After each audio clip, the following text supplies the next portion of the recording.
into human design? It's actually a question I get a lot. And it's a funny story because the first time I came across human design was when I was about 9 or 10 years old. And my mom went with me to get a human design reading. And back then I thought that it was a doctor. I genuinely thought this was like a thing that everybody is getting, that like, it's just kind of like for your health doctor's appointment.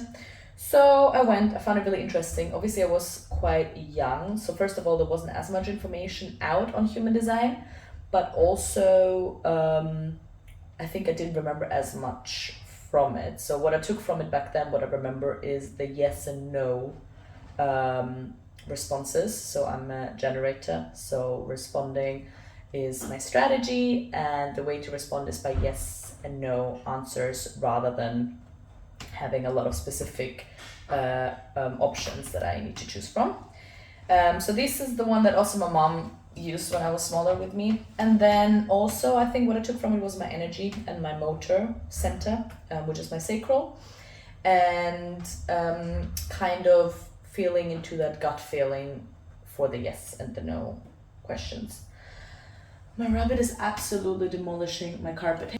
Okay, I'm back. So this was the reading when I was younger. And then I kind of left it with this. And then I went to London and I studied dance and I worked as a professional dancer. And for a lot of years, I used to hear that people don't see me, which is a weird comment because I'm dancing, I'm doing a choreography. What do you mean? And I didn't understand it. But I also kind of knew, I felt like inside me who I am and what I want and why I'm here. But I feel like it didn't really pass me. So like, I feel like my energy was inside of me and maybe just like where my body is, but my energetic field didn't really expand any further than that. And I didn't really see those two things, the sun just went, those two things connecting. And then I actually went and took a year away from London, and I went to Sweden to focus on my dance and to focus on my art. And I came across human design again, and I did another reading, and obviously there was so much more research about it now, and it blew my mind and it all made sense. And I was like, okay, there are a lot of things that I now understand the way I am or the way I work or the way I'm supposed to work that I kind of like misinterpreted it before, or kind of in situations thought it was my fault or that I'm doing something wrong, or like, yeah. And I think as soon as I started to live more like my design, and it's a forever journey, so like I'm still not completely in my design, but I started more and more, and I think,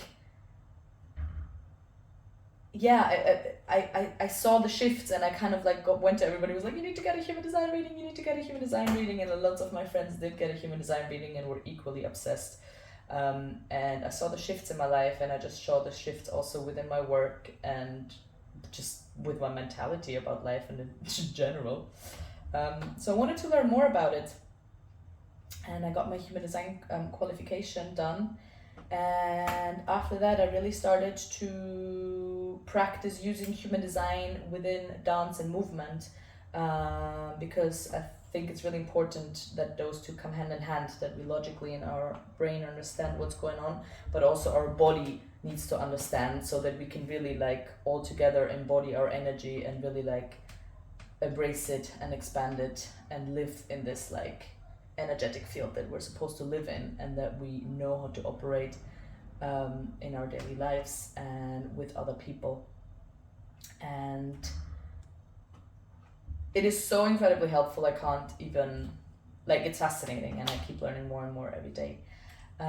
So this is kind of how I got into human design, and how I combine it with dance, and how I established the art of embodying to help every individual find their way to embody their energy and to connect to their authentic being. So if you're interested in anything regarding the mind, the shape, the energy, stay on this channel and let's connect, let's create, and let's build. Bye.